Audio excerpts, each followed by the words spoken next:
Hello, Avatar fans, and welcome to the next episode of the Avatar Online podcast. This is going to be episode 286 of our regular shows, and we're recording this one on March 1st, 2025. This is the official podcast for the fan site Avatar The Last Airbender Online.com. I am your main host, Morgan Airspeed Prime, and joining me on the podcast is Greg2B from the site. What's up, everyone?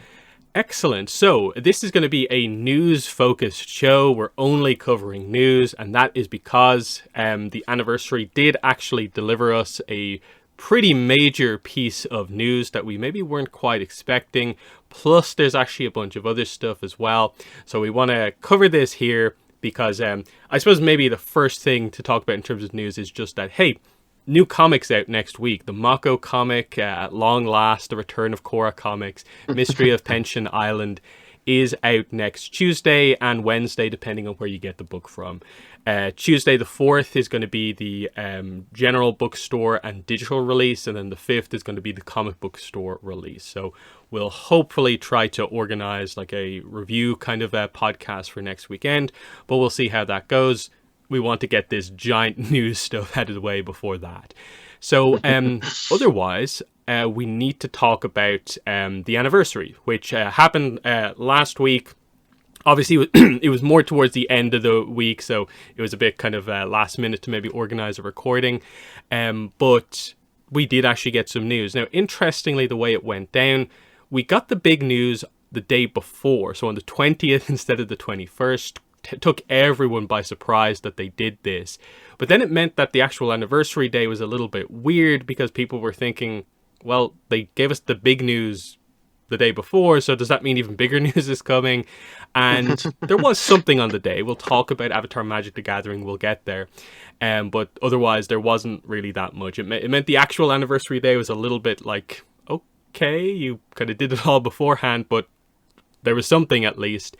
But my main takeaway probably from the anniversary announcements is that it's less that they considered the day the big celebration, and it's more that like the year is the celebration, that there's going to be stuff in the build-up year to Avatar Studios, and it happens to be a big anniversary year, rather than everything is planned specifically for the day of the anniversary, which I think is a point that maybe not as many fans maybe quite understood from like reading the press release and stuff like that.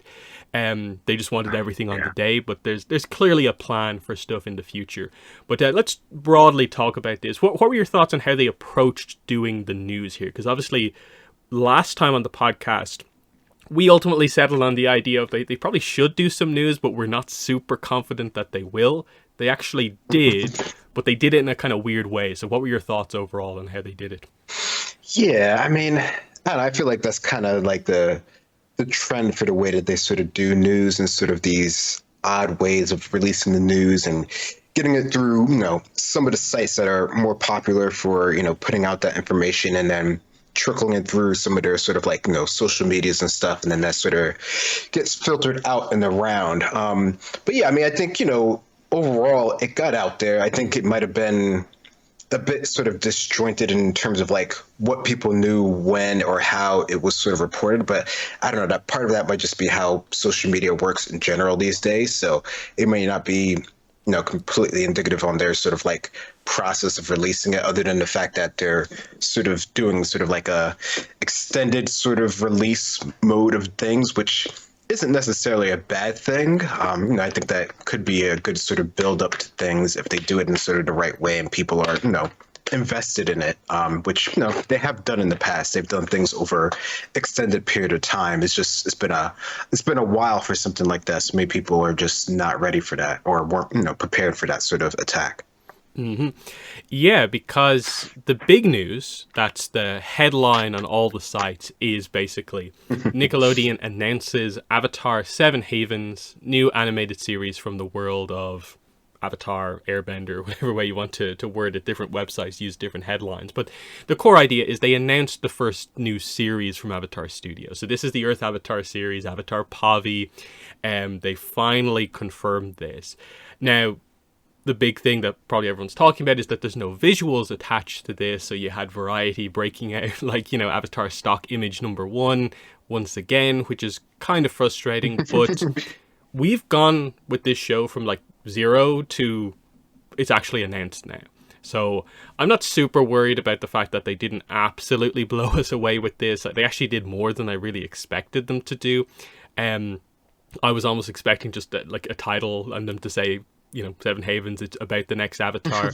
But we actually got like a description, and they covered some extra details like episode count, seasons, and stuff like that. And especially considering like this is at least a year and a half away, if not maybe 2, depending on what way it actually works. I think this is fine as an early announcement, given how very protective about information they kind of have been. It's still a major piece of news. Like Variety, all the big sites reported on this. Like Avatar was in the headlines on this day and in the days following.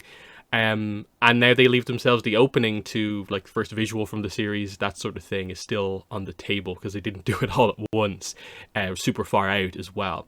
So I suppose before we get into the details, what were your thoughts just on the fact that they used the anniversary to actually announce the next series, and actually the movie is just like a footnote basically in the press release? Yeah, that is quite interesting how the movies is sort of like the byline sort of the whole thing, even though for the most part up until this point that was sort of like the overall sort of focus of things. And even, when they were doing that other interview before, like, they sort of brushed off the idea of the series, even though at that point, a lot of the information about it had already sort of, breached and stuff in sort of, rumor format, or even more than rumor format. So yeah, I mean, I think that was, something of note, but no, I think it's good that they, acknowledged it to some degree. We're always talking about how they seem to sort of, maybe do a post here or there on any of the previous sort of like anniversaries or, half anniversaries or anything like that. So I do like the idea that they're using it as sort of like a jumping off point, even if they, did it the day before or anything like that. But I think it's a good way to start it. It brings people back into the fold and people are interested in talking about it. So I think it's, so far at least, it seems to be working. And they got it to enough of the big sites, like you're saying there, that, it was definitely out there, and it was, hard to miss if you're even, remotely interested in it. Yeah, and then they did actually have posts up basically straight away on their social medias. They had like Janet Varney, Don Bosco, kind of, they basically, part of this announcement is Brave New Element Season 4 as well, so they got to kind of read out the stuff. So that's the right way to do that sort of stuff, using the kind of the hosts that we have to do that. And while, there was no visuals, they at least put up like, graphics with the quotes and like the description on Instagram and stuff like that. There's some frustrating stuff in here as well, like say the official website get updated. No, like of course not.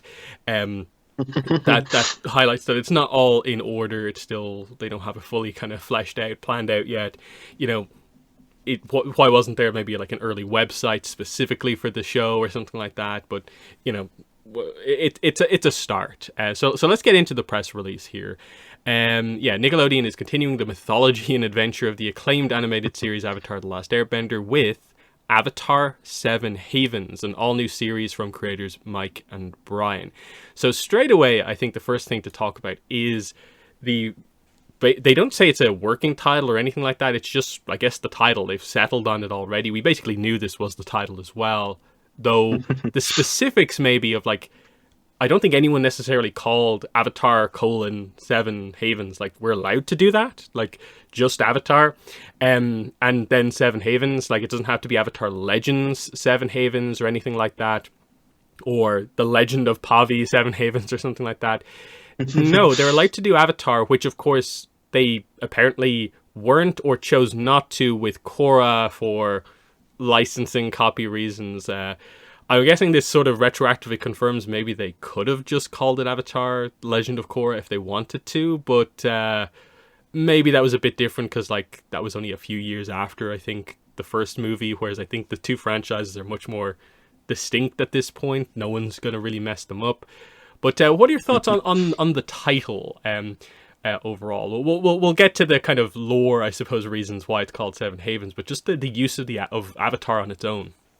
Yeah, no, I mean, I feel like that's like the branding, right? Like that's what everyone knows it about, and that's what, has sort of hooked people for the last, decades and stuff like that, right? So the fact that they're using the title makes sense from sort of a marketing branding, point of view and stuff like that. Like I think, the idea that we're calling the whole thing, Avatar Legends and, those sort of big overarching names, like how they changed the YouTube channel, that makes sense to keep it as sort of like a whole name for like the world and the franchise. But I think, for the specific shows and stuff like that, that's fine to keep it in that sort of way. I mean, it seems like that's what they would sort of go with, and that's, what we have right now. So no, I think that works for the most part. Yep. Set in the world of Avatar: The Last Airbender, the original 26-episode 2D animated series centers around a young earthbender who discovers she's the new Avatar. The news was announced today by Ramzi Naito, president, Paramount Animation and Nickelodeon Animation. So they get a lot of the core stuff out there of it's 26 episodes, which matches, again, the information we had from before. They break it down a little bit later on. It is 2 13-episode seasons. Confirm it's 2D animated, which is very important, I think, to do for Avatar, especially given that like some of those like leak rumors early on about like it's 3D animated, which also came from some Paramount high up people, which is a bit funny. But no, it's 2D animated, and yeah, it's about the next Avatar, basically, especially when we get to the synopsis as well. So that's fine. The quote from Ramzi Naito is, "For 2 decades, the richly crafted world of Avatar has introduced audiences to a world of compelling characters, groundbreaking storylines, captivating fans globally. We can't wait to embark on the next chapter of this epic saga with a new story set within the Avatar verse envisioned by Mike and Brian." So they're really emphasizing Mike and Brian, so it's from the creators you kind of know and love. This is the right stuff for people who maybe aren't super in tune with everything Avatar. For us, it's very obvious. Like, if you watch the leaks, there's barely anything new here if you know the leaks, but officially they actually do cover a lot of ground here, ultimately. There is a quote from Mike and Brian as well. "When we created the original series, we never imagined we'd still be expanding the world decades later. This new incarnation of the Avatarverse is full of fantasy, mystery, and a whole new cast of amazing characters. Get ready to take another epic and emotional adventure." Not much there, but I think the emphasis on the word mystery is going to be quite important that they said that. But yeah, did you have any thoughts on the kind of first section of the press release here, just before we jump into the synopsis? Yeah, I mean, I think, like you're saying, it's a good way to bring people into it who haven't been following it. Because I think, you really have to focus on, sort of what has, made it popular for the past, a period of time. And that's been, the creators and their sort of vision for the world, right? And, of course, there's going to be other people working on it, especially with them doing, a lot more in terms of, overall sort of media to shows and all the other additional projects. But I think, at the core of it, and since they're, sort of the ones that they got to sort of bring back to start up Avatar Studios, focusing on them is sort of the right play to go with here. And, just the idea that it's a whole new world and amazing stuff. I think, it's just, making it seem more and more sort of interesting, and especially for, newer people who haven't really been paying attention to it as much. Yeah, because I think the fandom in the middle of all of this have forgot kind of the significance of this. Is that like this is the first Avatar series announced in like what, going back to the announcement like 15 years, because the core was announced back in like 2010 basically, 2010 2011. So it's a really long time. So it is a big announcement in that regard. So we do get the synopsis. So this is the core kind of actual, like, they delivered something like. Technically, unless you consider the copyright information, which they never like pushed publicly, we just found it. we have something here for the series that we don't actually have for the movie. Avatar 7 Havens is set in a world shattered by a devastating cataclysm. A young earthbender discovers she's the new Avatar after Korra. But in this dangerous era, that title marks her as humanity's destroyer, not its savior. Hunted by both human and spirit enemies, she and her long-lost twin must uncover their mysterious origins and save the Seven Havens before civilization's last strongholds collapse. So, sounds very familiar to the leaks that obviously happened in December, because it basically is. There's like one new piece of information here that we didn't know from before. Otherwise, this confirms a lot of that stuff. So yes, it's about the Earthbender Avatar after Korra. something happened, a cataclysm happened at some point in Korra's era, that changed people's opinion, I guess, of Korra. So the Avatar is actually viewed as being dangerous and a destroyer rather than the savior. The new thing is that the Avatar is now hunted by human and spirit enemies, whereas I think the leaks didn't really give the impression how public the information of the past necessarily was, but this makes it clear it's quite public. And then, yeah, she and her long-lost twin, so there is the twin mentioned here, mysterious origins, and then the plot obviously is to save the Seven Havens, the last, holdouts basically of civilization. They are the strongholds.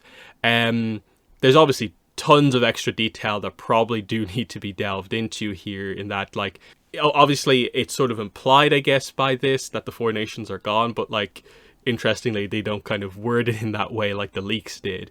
But overall, what are your thoughts on the official wording of the series description? Yeah, I think, it's cool to get sort of this understanding, at least briefly, sort of what this new world is going to entail and how it's sort of survived up until this point. Because I mean, there's a lot in there. There's a lot that we don't know, and everyone has their own theories and speculations of what it's actually going to be going forward, but we don't quite know that yet. But I think at the very least, it sets it up for a world that's very different than what we've seen for the most part so far. I mean, I think you can relate it maybe sort of back towards like the beginning of everything when people were on Lion Turtles, but this is in the future, so there's more progress and possibly regression that's happened as well. So there's a lot that they can play with, which I think is their whole point for setting up in this sort of way where they can have more range to do what they want without being restricted in a way from what's happened in the past. So it should be curious to see what this really turns into when we really get it. Yeah, that's clearly from a creative point of view what Mike and Brian have wanted to do here. Switch from one era to the next. They want it to be a big change. They want it to feel new and interesting while still acknowledging the past. So it is interesting that, like, it's about the new Avatar, but the talking point in the way coming out of the description is actually like, well, what happened with Korra? Which I think is very purposeful. That, like, yes, it's been overdone, I think, over the last week and a bit in the fandom, but the synopsis begs you to ask the question, basically, like, in a way, what did Korra do or didn't do that maybe caused this cataclysm, how she dealt with a cataclysm, and then how truthful is this? Like, are the people viewing her as a destroyer just, like, going off lies? And then it sets up, of course, the big thing of when the new Avatar talks to Korra, past life, the only past life, that's going to be a monumentous scene here. It's not just, hey, could I get some advice? It's actually like, what happened? That's, the setup is like clearly there for that to be a massive moment. And the fact that in their quotes, Mike and Brian both say mystery is mentioned in the synopsis, with the twins' origins, which is kind of interesting with regards to the fact that they don't allude necessarily to the idea that they're both the Avatar or they share the powers of the Avatar or something like that. The description here clearly suggests one of them is the new Avatar. So I'm wondering how kind of correct or not maybe some of the leaks are on some of this kind of front in terms of those specifics. But it is kind of interesting overall. Or is this just referring to, like, the long lost aspect overall? So very, very interesting, because, like, also interesting, they don't actually explain what Seven Havens are, but it's implied sort of, from the way it's worded, that, like, okay, they're the last strongholds, I guess. Why are there 7 of them? They don't really lead you down the road of assuming that, like, humanity was saved from the cataclysm destroying everything by the creation of 7 places, but that's obviously what it means. But yeah, it's really cool to finally have this. Unfortunately, the fandom has reacted as the fandom often does. There has been a lot of negativity, but I would say it is mostly, I think, a fandom specific thing. I think if you look outside a little bit more of people who just know of Avatar, the reception is actually mostly just, cool, a new Avatar series, I want that. and it's weird that the fandom's actually the one going like freaking out about it and rejecting it to a certain degree. But what are your thoughts on some of the reaction, I suppose, you've seen to this? Yeah, no, there's been many strong reactions to this on all the different social media platforms, and yeah, I don't know. I mean, there's definitely, you can go for it, towards it. You can try to be sort of neutral in the middle of it. I think, like you're saying, outside of it, people are just, think it's cool that it's, a new series, and people, it has that name recognition, which I think is, that's what Paramount and, Nickelodeon's been making on since they, initiated this whole sort of studio process, right? So I think, in that regard, it's definitely pretty cool. But yeah, in terms of the fandom, it definitely has up there and brought out, a lot of negativity, depending on, if you're sort of hardcore towards the original series, or you're sort of, for core and you're more on the sort of defensive side of things. So it definitely has been something to see people come out who, I don't know, maybe haven't spoken as much in, sort of recent years, sort of reacting to this initial sort of synopsis, which I think even before, when we had just the rumors, there was people talking about it there, but since it wasn't sort of like out there, I guess officially, it wasn't, sort of as vocal as it is now, of course,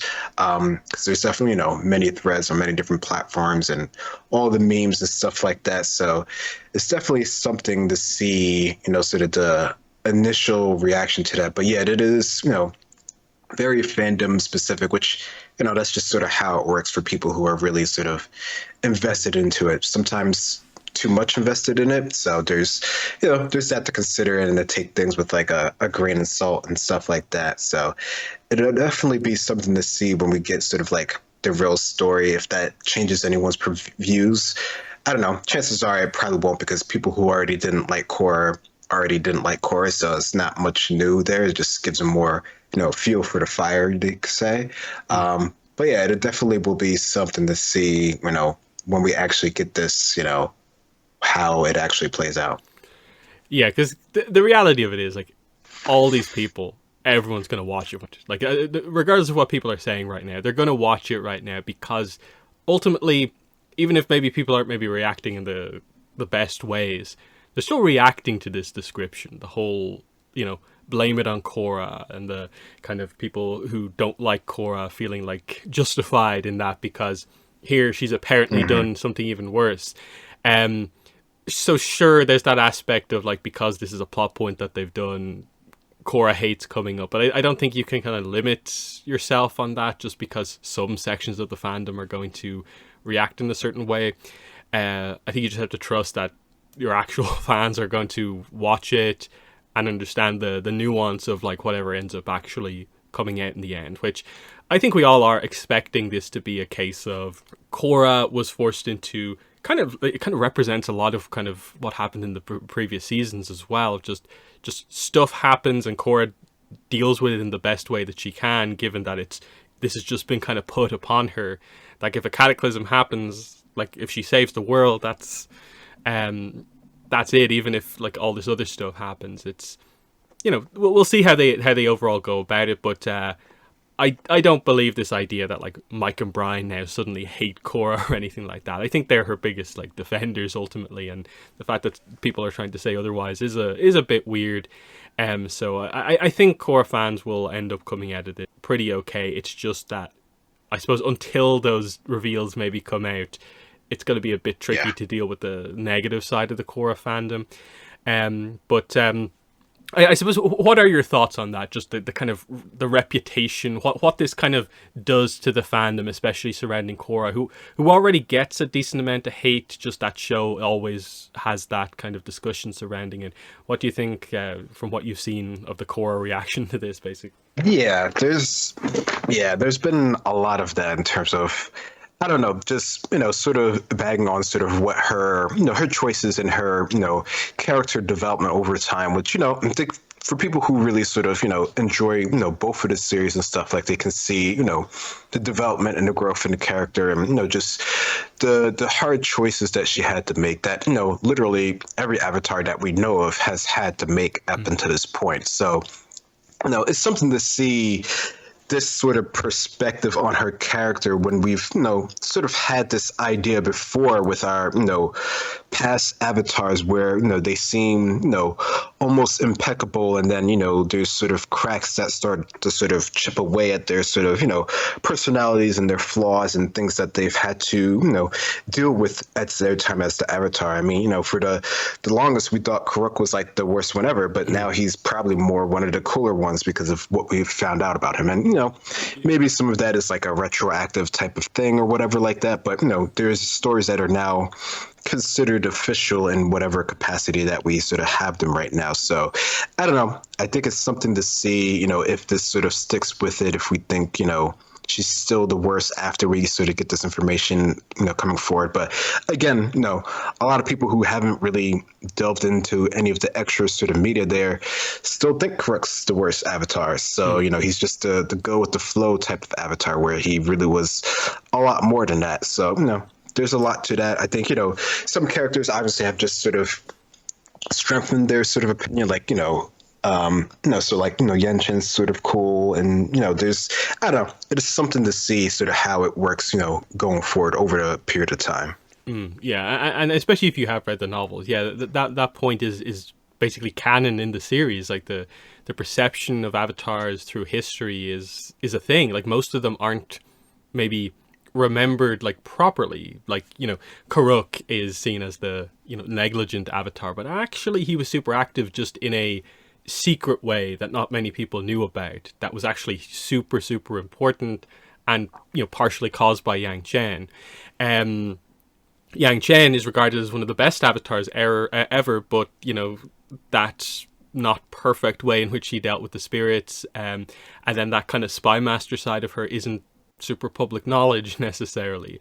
And it's the same with like, everyone. They all have their kind of pros and cons. And I think that's probably what they're leaning into here, kind of rather directly, this idea that Korra has actually accomplished a lot just from the show in her time as the Avatar, and is this trying to do a thing where like she gets summed up as being this failure of an Avatar, but actually it's going to be revealed that this is just another amazing thing that she did because this was another nearly world-ending situation that she got everyone out of ultimately. That's going to be a big thing as well. So we'll continue on with the press release. The series is under production under the Avatar Studios banner from Nickelodeon Animation in Burbank. Avatar 7 Havens is composed of Book 1, 13 half-hour episodes, and Book 2, 13 half-hour episodes. DiMartino and Konietzko are co-creators and executive producers. Ethan Spalding is executive producer, and Sahaj Sethi is co-executive producer. The new series premiere date and casting will be announced at a later date. So they do acknowledge, I suppose, that there's a lot of information that maybe isn't here, but they do give us some key things here. The key people involved, including people beyond Mike and Brian. It's 2 books, 13 episodes each, so they're continuing with that format, but this time I guess they know from well in advance this is exactly the amount of episodes they're doing, so there shouldn't be the kind of issues maybe that Korra had of it being kind of announced stage by stage. They don't seem to announce an animation studio because even though it says, Avatar Studios, Nickelodeon Animation, I'm still under the assumption like there is an animation studio involved in here somewhere that they don't have announced.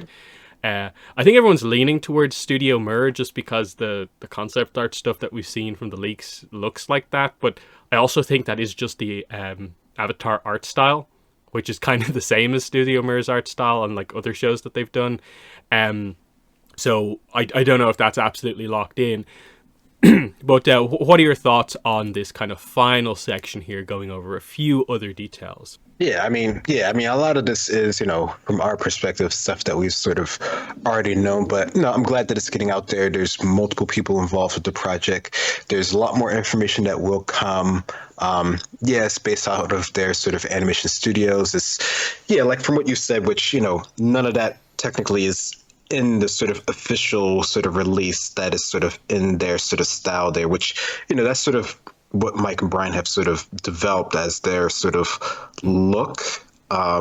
So, that sort of goes in that sort of terms. I mean, I'm not particularly surprised they're not listing an animation sort of studio because I don't know. I feel like that's not something that they typically would put in sort of the big sort of releases in general. I mean, I think for the most part, you normally don't know. Like we as fans, like we're interested in that, and we have like we're keyed into that sort of thing because especially for like 2D animation, that's sort of like the thing that we're into because that's sort of what sort of drives a lot of the look of the show and the feel of it. But I don't feel like that would be on sort of this sort of initial sort of release here. But yeah, I wouldn't be surprised if it was Studio Mir or something along those sort of lines. But yeah, no, I think this is good to get at least the initial information out there with a lot more to come. Mm-hmm. And then it just randomly includes this previously announced Paramount Pictures and Nickelodeon Movies highly anticipated untitled animated Avatar Aang film debuts only in theaters on January 30th. 2026, featuring a voice cast that includes Dave Bautista, Dion Kwan, Jessica Matten, Roman Zaragoza, and introducing Eric Nam.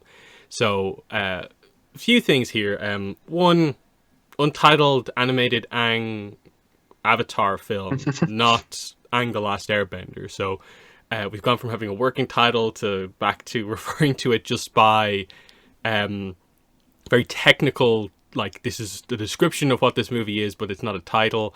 Date is the same as we've had multiple times now, so that's interesting that they doubled down on that. The cast is exactly the same list as was mentioned nearly a year ago at this point. No Dante Bosco, notably, or Stephen Yeun. So no extra information on this, but maybe the title's gone a little bit backwards. It is kind of slightly worrying, though, I guess, that they can't confirm the title yet.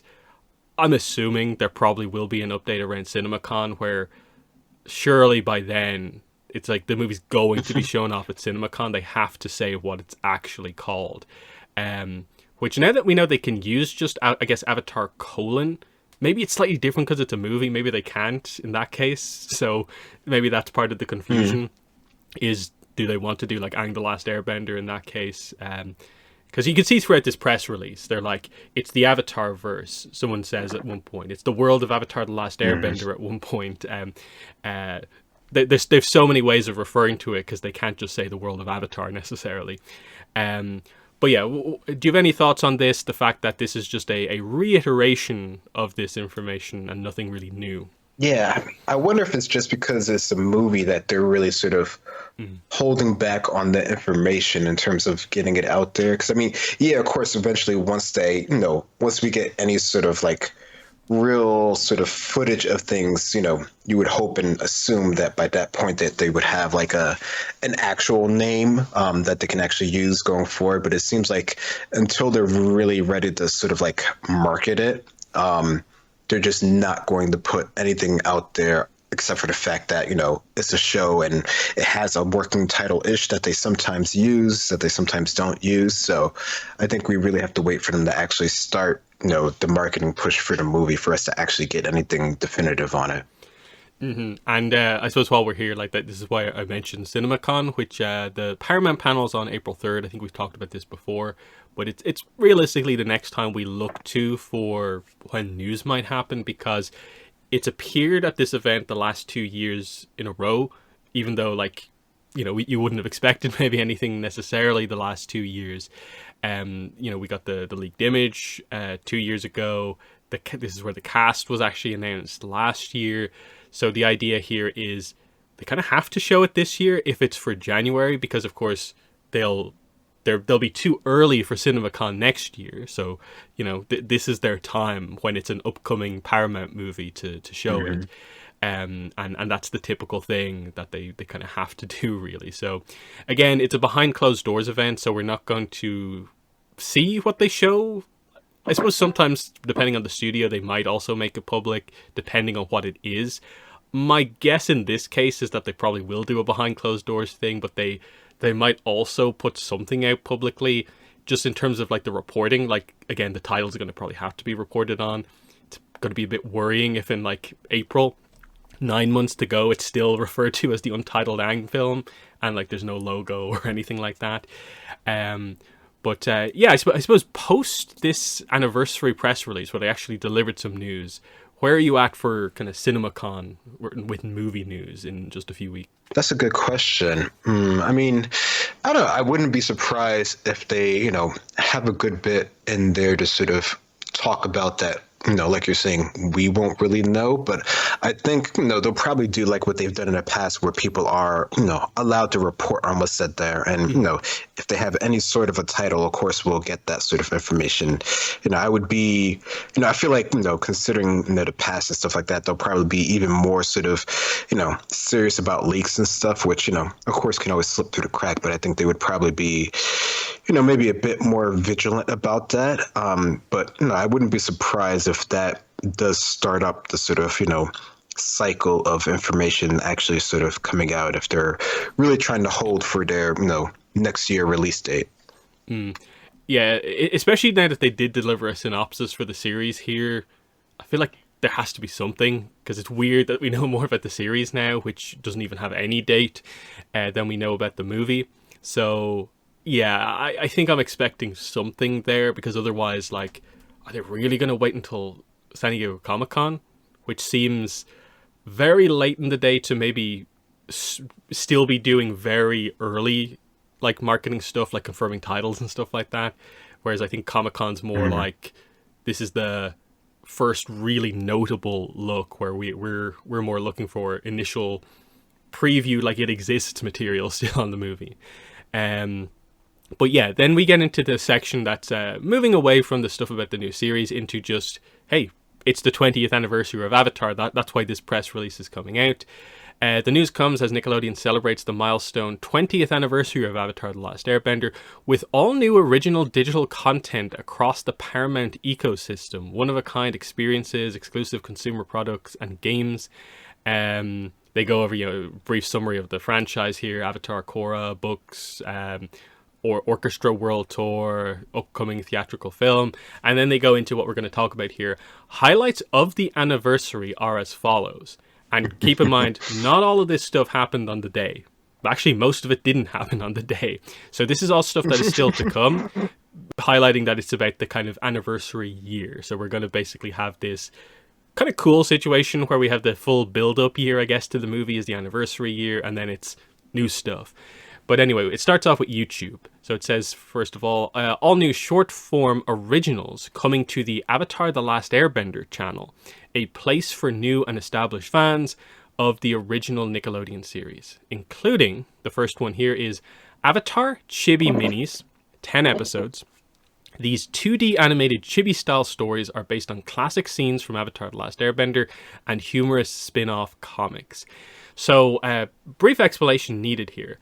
As we go through later on, they create a distinction between two different Avatar YouTube channels. So the new one, I guess this is technically the new one, the Avatar: The Last Airbender channel, because they talk about Avatar Legends in the next bullet point, which is what we associate as being the main channel. But I think what they did was they turned the Spanish language official channel into now just the, I guess, English Avatar channel. And this is going to be your very general, broad, for everyone kind of type thing.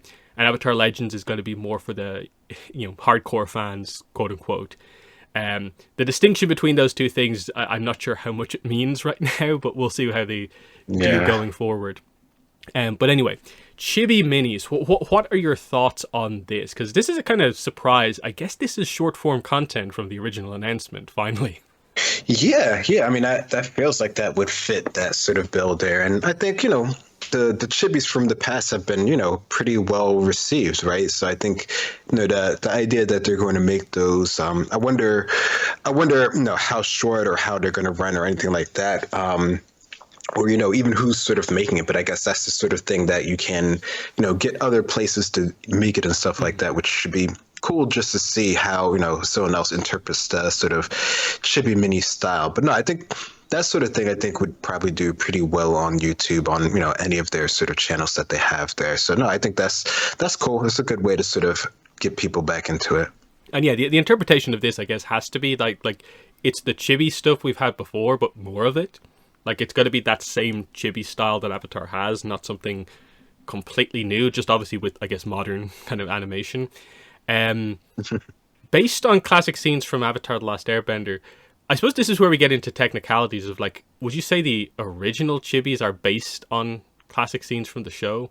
Like it uses the characters and the settings, but like it's not really based on scenes necessarily. So I'm wondering how specific that line actually is. And then the wording of the at the end, like, and humorous spin-off comic. So like, is it based on scenes from Avatar and comics, or is it there will be 2D stories and also spin-off comics that are Chibi?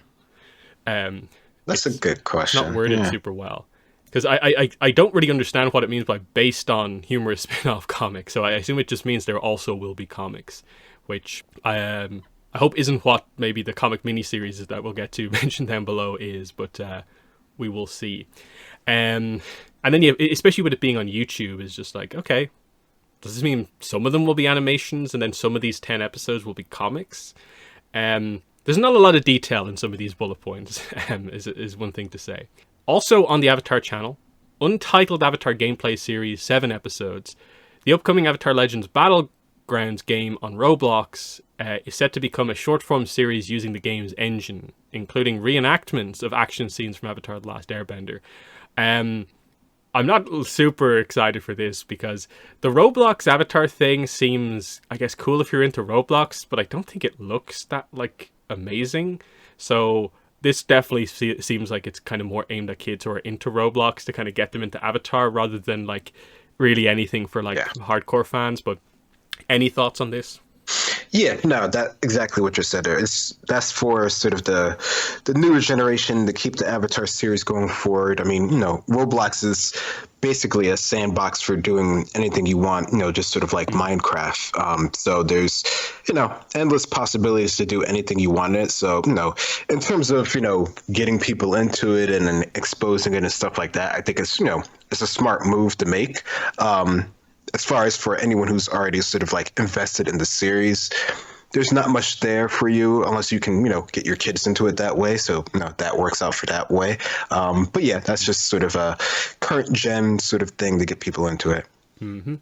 Yeah, like there might be some interest to it because like they don't say like it's just kind of people like it's not necessarily they're using gameplay and just like controlling the character to do things. They're using the game's engine, so like maybe there's a little bit more to it than maybe we're thinking, but we have to wait and see. Then we move on to the next YouTube channel. So original content launching on the newly branded Avatar Legends channel, the site for tuned-in fans of the franchise, with content spanning generations of Avatars past and those to come. Now, that sounds really interesting, but the only thing they list is Braving the Element, which I guess fits here because the first one's called the Avatar: The Last Airbender channel. This is Avatar Legends, and they're talking about Braving the Element going on to season 4 to start Korra. And I'm guessing it's going to just be the ongoing thing. They view, like, I guess ATLA as the original. They want a channel specifically for that, and then this is just like everything else. Whereas I think more from a hardcore fan perspective, the interpretation here is like more Kyoshi content, Yang Chen content, rather than like Korra's on this channel necessarily. But yeah, the announcement here is Braving the Elements podcast is greenlit for season 4, 30 episodes, focusing on Legend of Korra. Production is underway. There'll be video episodes on YouTube, audio episodes as well, coming at some point soon. There's no release date currently.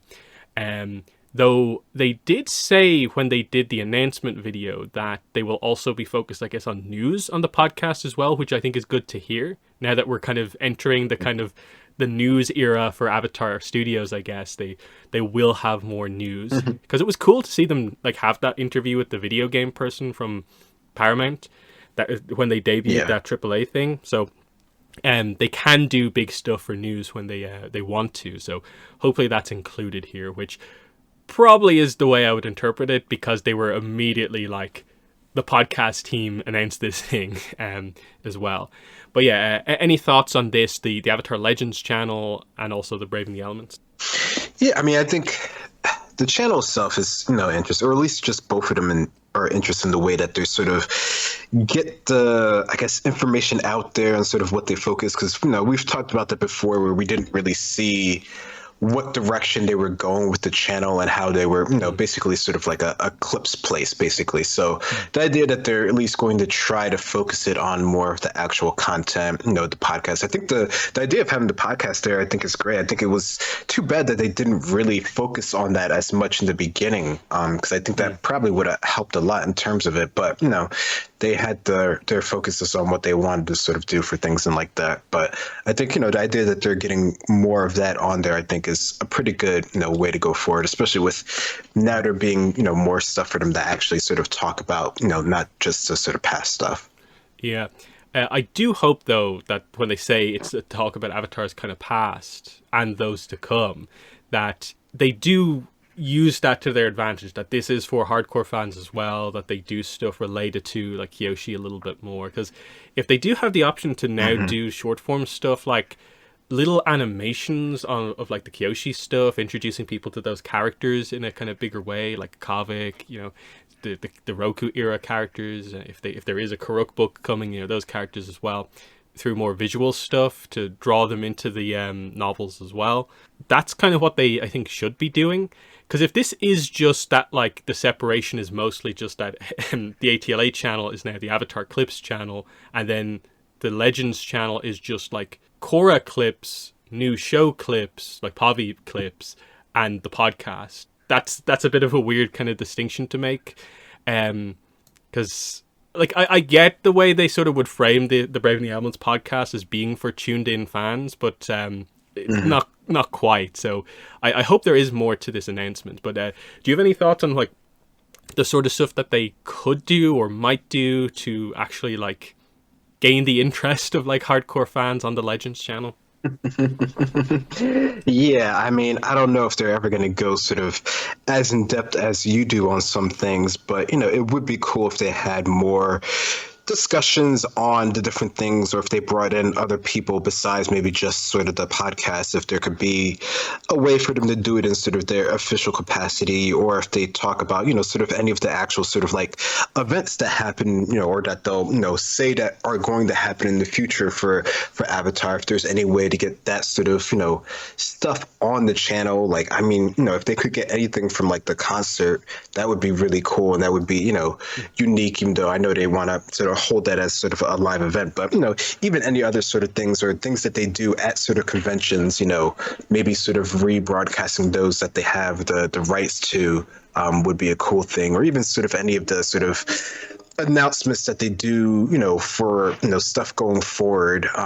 That would be cool if they could get that on the channel, as well as just, your idea of just, doing anything that can introduce people to the other media projects that they have out there. Like anything from the books, I think would be awesome to have, since that, a lot of that stuff seems to be, even, within the Avatar, it seems to be a bit sort of like niche, that if you know about it, and you're interested in it. But, not everyone's going to reach out for that sort of content. Even the comics, which, a lot of people love and stuff like that. But, that's, it doesn't reach the same audience that people who are into the more sort of visual audio forms of media. So if there was a way for them to sort of put that on that channel, as far as the more sort of hardcore fans that are, willing to step out to see sort of the extended universe, I think that would be a great thing to put on that channel specifically. Yeah, like something that comes straight to mind is like, put up like previews of like the audiobook. Like I think they don't market the audiobook like at all, basically, when I know a lot of people don't like to read, which is kind of unfortunate, but like I get it. Reading is one of those things where like it's you have to focus on it. But the audiobook exists, and if they put up like the first couple chapters as like a video, as like a preview, and then like link to it down below, that could be a really cool thing. And then like especially if they maybe did have a thing where they maybe decided with, say, like the first Kyoshi book, they're over a bunch of months going to just put the whole thing up gradually or something like that. That would be something cool, but we have to wait and see. The other point, I guess, is that this is all stuff for the YouTube that I guess is planned for this year, because it's a highlight of the anniversary is that this stuff is coming. And so I'm assuming that means that the absolute latest, this is all coming like maybe this time next year, but that's into the Avatar kind of studios era basically. So I'm assuming it's mostly meant to be like by the end of the year, meaning that there's still room for, like, once we properly get going, there could be bigger and better YouTube series on both channels, which is what maybe where they will make use of the content spanning multiple generations. So because again, short form content is part of the plan. This is just the initial one, I guess. Also here on content is Avatar: The Last Airbender Book 2 Earth, music from the animated series. So finally the first super official mention of the Book 2 soundtrack. Jeremy Zuckerman has mentioned it a lot, saying that like news is coming soon. They mention it here, but it basically just says all new digital album featuring the season 2 score composed by Jeremy Zuckerman. More information is coming soon on the release date. Nothing kind of more than that, but it means that, oh, hey, cool, there'll be news about it coming up. I'm assuming at least by Comic-Con we'll find out about this. This might be a Comic-Con announcement as well, something to do. But it's nice to know. People are a little bit worried about like how long it's maybe taking, but I think it's just going to be that book 1, book 2, book 3 will take quite a while. I'm guessing they might accelerate once they get into Korra because they don't have to re-record everything. But we'll see what they do. Any thoughts on the book 2 soundtrack finally happening? Yeah, that's been I mean, the music in general has just been a ongoing, long-running thing about it's coming soon, TM. So, it's good that we're getting some sort of official announcement. I mean, we're still waiting for the actual sort of release date, and we do know that they have them in, some form or fashion because, they're doing it in the concert. So, like, they have the stuff, prepared to be worked on. It's just sort of getting enough, I guess, interest and stuff in order to actually put it out there. But no, I think it's cool that they're going for it. I mean, that seems like the perfect thing to feature on the YouTube channel.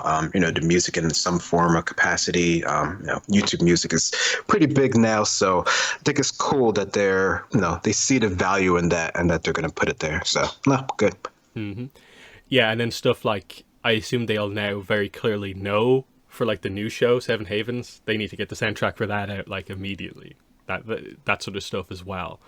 So no waiting around. Like, admittedly, like they got the Korra book one out a bit like straight away, but I guess their expectations were out of line with what they expected it to do versus anything.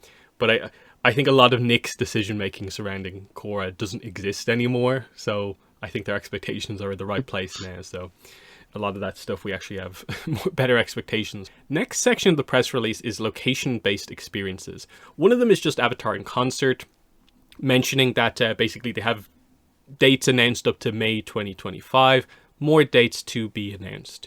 The only thing with this is if you look on the website, there is a blank section for an Asian tour, so assuming that's part of it, and then there'll be other kind of tours going back through other regions once again. So obviously it's been a huge success that it's now continuing. There's no sign of those dates stopping necessarily anytime soon, and hopefully they can hit as many places as possible. So that is good. I suppose the question is maybe going to start to come up of like, hey, can we introduce some chorus stuff into this, and like, what's the plan once like some of the new stuff starts to come out and there's new Avatar music, and change it to just like Avatar in concert, Avatar Legends in concert or something.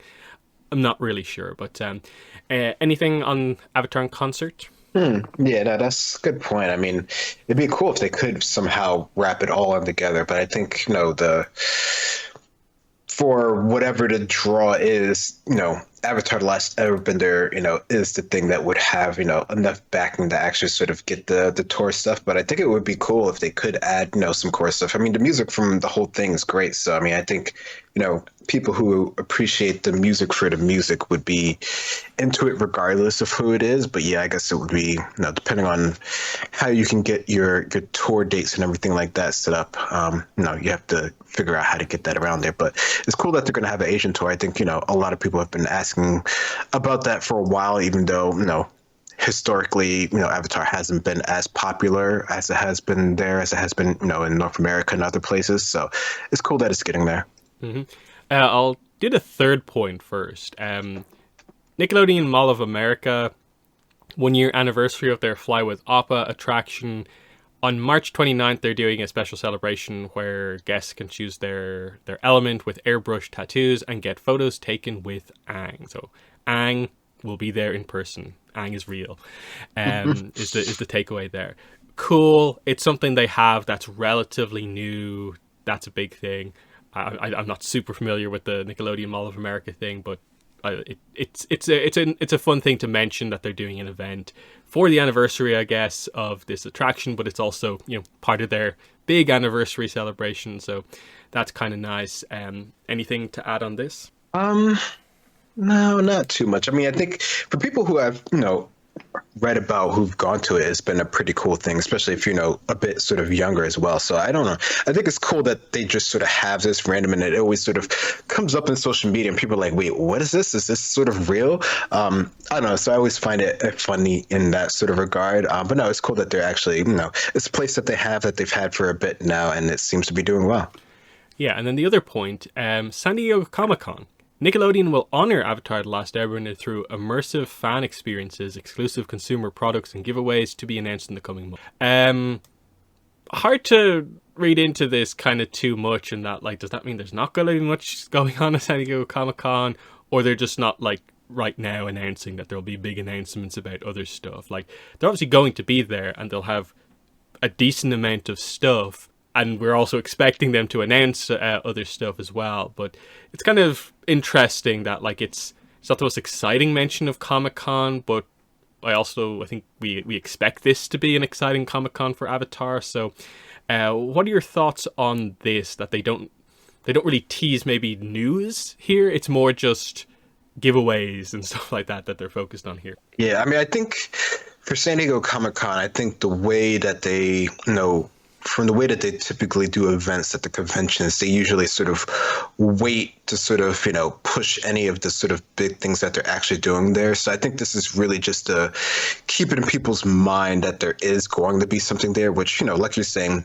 we kind of sort of expect that. And with the most recent announcement, of course, we would expect there to be sort of a little bit more there. But I think, it feels like it's too early for them to say what they're actually going to have there. They haven't really sort of planned, who's going to be there, any sort of, guests or anything like that. Because, we could assume, the creators might be there, or any of the writers or executive producers or any of the voice casts or anything like that, might potentially be there. But that's, it's too early for them to say any of that sort of stuff there. So, yeah, in terms of this bullet point, it's definitely sort of the lackluster of them, but I think, it might actually be the more sort of interesting one when that actually sort of happens.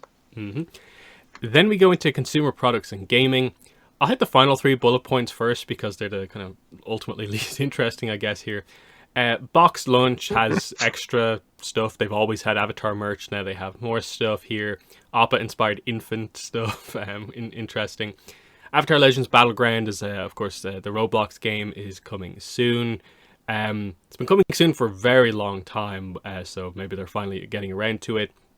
And then, Avatar Legends Realms Collide, also still coming soon. Not really with a release date, but I think they're building up to announce the release date. It's soon. There's clearly been some delays. I was almost expecting the thing to be announced already. They're there and thereabouts to it. This game finally, I think, coming out. It's just been a bit awkward. Not that I think that many people care. I think a lot of people are going to give that game a chance, but I'm not sure if it's the game we want or as good as Avatar Generations had the potential to be. But any thoughts on these kind of final three bullet points? Yeah, I mean, these are sort of things that we sort of have been expecting. I mean, I guess, it makes sense that they're listing them because they're items, they've been there, they've been working on them for a while, so it's why not sort of add them? But I think a lot of people, I mean, I guess it's good to remind people because, I'm sure a lot of people have kind of forgot about the game. I know I've almost forgot about it. I've been, pre-registered for forever at this point, right? So, I don't know. It's good that they're, putting out other stuff at least. Mm-hmm. And then we go back up to what was the first bullet point in this section. Toys. An all-new toy line will be launching this year from Jazzwares. More details will be announced soon. Obviously, there's not a lot here, but it's actually only the second official mention of there being an Avatar toy line coming this year from Jazzwares. I was almost worried we hadn't heard about it in so long. Is it going to be delayed into next year? But no, I guess they're confirming it for this year. It literally says it, all new toy line for this year from Jazzwares. And yeah, they're not just talking about this as in like it's a line of specific, things. It's a full toy line. They don't specify it's Avatar or Korra or anything like that. So the door's still open on this for it to be kind of have a lot of potential. Obviously for Paramount and their kind of consumer products division, this is going to be a big thing. Another part of why they want the franchise and have so much confidence in it is that, they want it to do well in terms of views and stuff like that, but they also want it to sell toys, and hopefully there's some good stuff in this. It'll definitely be a big sign that we're actually properly getting going, I think, when they finally actually announce this and whatever it actually ends up being. Launching this year. I assume we would have heard about it if it's earlier this year. So I'm assuming this is probably more for late-ish in the year. So that definitely opens the door to their, holding back on it. It might actually have some stuff about the movie or series in it, but we have to wait and see. Any thoughts on the toy line that has been finally mentioned again? Yeah, I mean, I'd be surprised if we get it anytime soon. I would think like Q3, Q4, especially, if they're timing up with the movie release in terms of, us actually getting something from it. So I wouldn't expect, any sort of stuff like that until much sort of later when there's really sort of a reason for it. Because, we've seen in the past, they've always sort of been a bit too early and too sort of fast with their sort of toys and products and stuff like that. So I don't know if they've, sort of learned their lesson, because it seems like it's been done maybe 2 times already in terms of stuff being out there too fast, but we'll have to see. Yeah, I think they do need to get this right, because I think what I want is basically an Avatar Legends toy line where it has the ability to have ATLA, Korra, you can go back as well. And it opens the door for you can put the new stuff in here as well. So it's sort of a kind of one-size-fits-all kind of toy line where it's not overly just one thing. I think a lot of people will be a little bit disappointed if it is a straight-up Avatar The Last Airbender toy line and it's like 2005 to 2008 Avatar only. I get it if that's maybe the first couple of waves. That's how they really highlight it. But I think we want to see some other stuff in here just to highlight that there is that kind of potential in here, because there has been other Avatar merchandise lines, and I think a lot of people are a little bit like, I'm going to wait and see on some of this stuff before we figure out what happens, because we've had wave ones of so many different toy lines, but we've never got to Mei and Ty Lee in some of those toy lines. I think the Funko Pops are the only time we've got that far, and they're basically kind of main kind of side characters. So They need to show that they can get to those characters as well. But what are your expectations for this toy line in terms of what aspect of the franchise are they going for? Are they going to be aiming this at kids to get them in? And then how does a 2025 toy line impact the idea that there's new stuff coming in 2026? That sort of idea. Yeah. I don't know. I mean, I feel like it's all in timing, probably for sort of the newer stuff that's coming out. I mean, I'm sure they'll do, a line for, the original series, and they'll do that a couple times and stuff like that. I think there's too much, unfortunately, there's too much there for them to sort of skip that, especially if they're starting, completely new and stuff like that. For better or worse, that's the most popular one. So there's, I can't see them avoiding that. I do hope that they very quickly get past that and go towards the newer stuff, especially if this does bleed into 2026, especially with the new series and stuff like that, or even just, the new updated models of the characters based off of what they're in the movies. If there's some vision for that will go along with things, I think that could go a long way to actually, making this a toy line that's actually worth people getting into. But yeah, I definitely can see the idea of people just sort of waiting and to see what actually comes out, because, it's been done so much at this point, and, some people have been burned from, for the people who were really trying to collect things from not even having, everything. So, yeah. And I'd also say, just in general, probably toys, broadly speaking, is, I think, aimed at a much larger age range than they probably were in kind of years past. So I think they absolutely want hardcore fans to feel like this is for them as well. And we'll see how far in the direction they go in terms of like, are they treating Avatar as like a kid's brand to a certain degree? Maybe it's not going to be leaning Dora the Explorer levels, maybe necessarily, but like you can capture some of that.